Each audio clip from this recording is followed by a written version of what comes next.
replicated instantly and for free.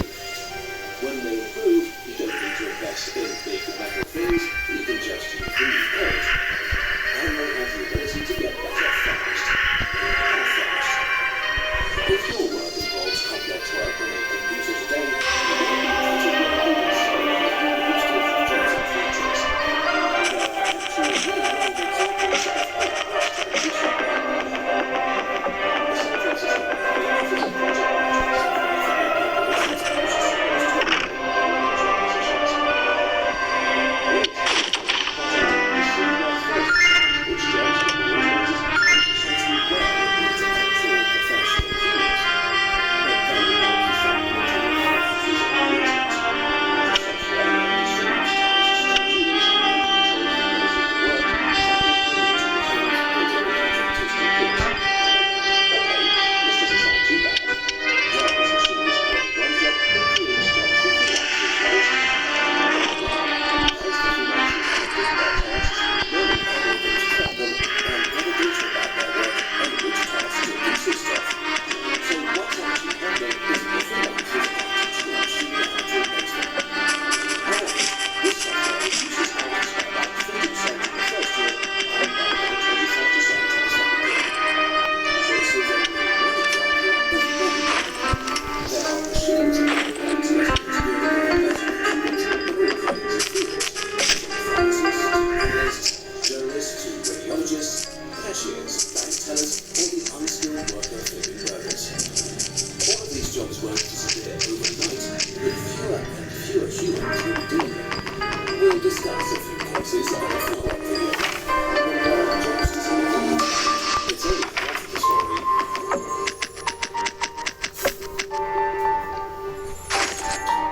It's not enough to substitute old jobs with new ones. We need to be generating new jobs constantly because the world population is growing. In the past, we have solved this through innovation. But since 1973, the generation of new jobs in the US has begun to shrink. And the first decade of the 21st century was the first one where the total amount of jobs in the US did not grow for the first time. In a country that needs to create up to 150,000 new jobs per month just to keep up with population growth, this is bad news. This is also starting to affect standards of living. In the past, this seems obvious that with rising productivity, more and better jobs would be created. But the numbers tell a different story. US workers want to take with 194 million hours. Over the course of the next 15 years, that would increase by 32%. But from 2030, the amount of hours worked by US workers will still be 194 million hours. What this means is that despite productivity growing drastically, thousands of new businesses opening up, and the US population growing by over 40 million, there was no growth at all in the number of hours worked in 15 years. At the same time, wages for new university graduates in the US have been declining for the past decade, while up to 40% of new graduates are forced to take on jobs that don't require a degree.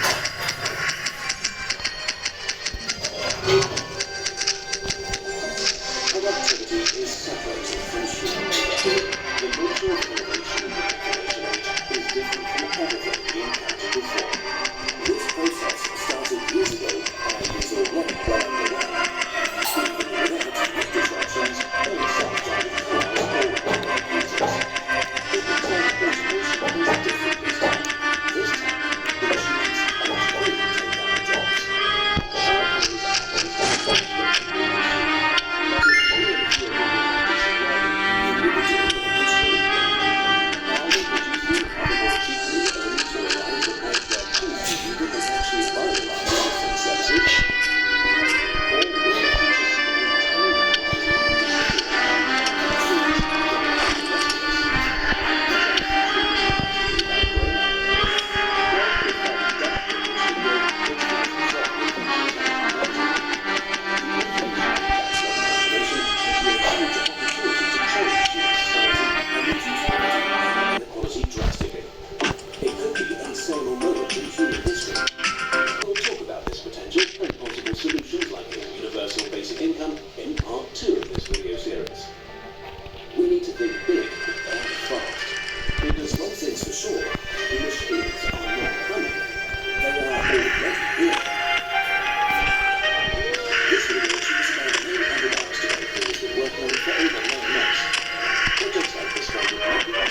or support on patreon.com.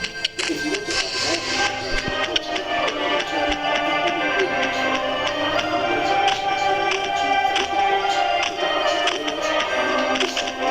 You can find links to both of them in the description and in the pages.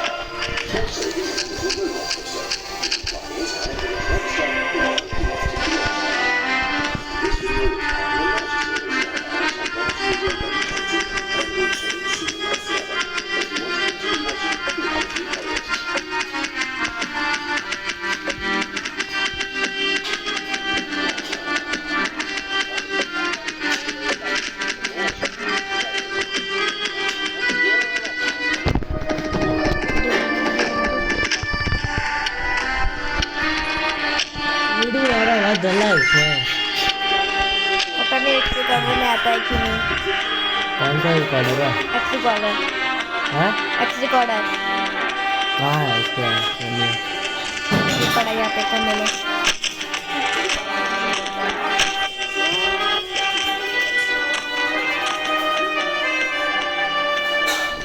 तो बात करेगा।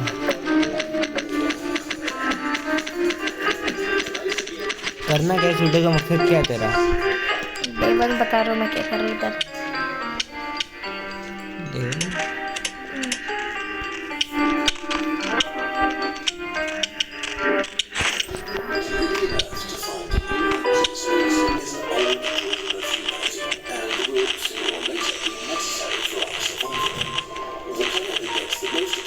Is Mars, a small, toxic, and energy poor planet that just about seems good enough for a colony of depressed humans huddled in underground cities. But what if we think bigger?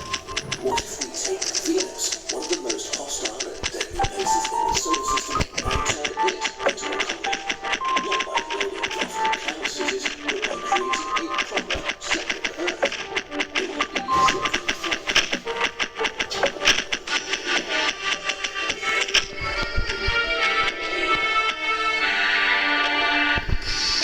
Venus is by far the hottest planet in the solar system, with a surface temperature of 406 degrees Celsius, just off the Mount Latitude.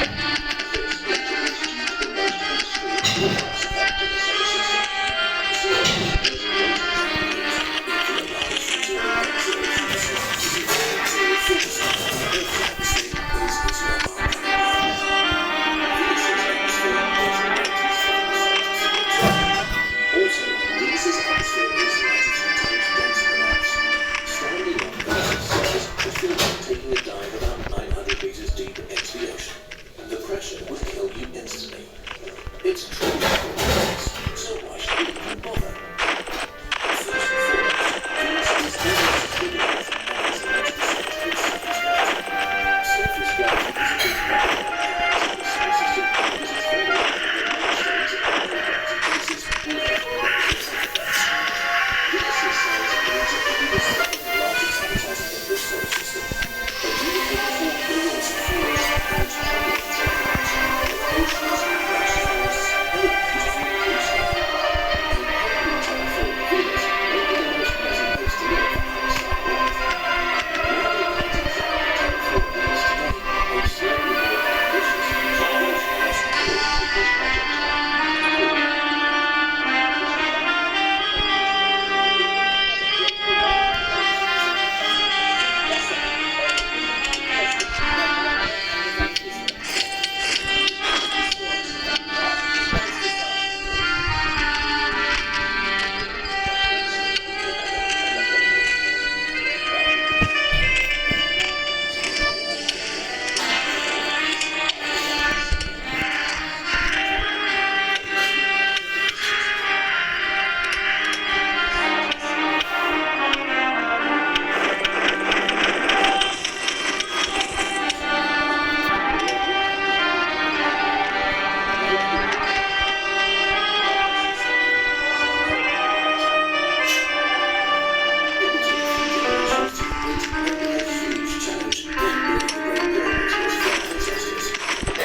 Starting में खेल रहा था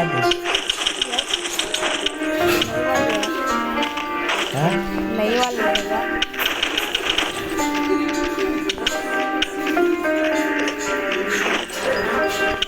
As mentioned, there's a lot of it.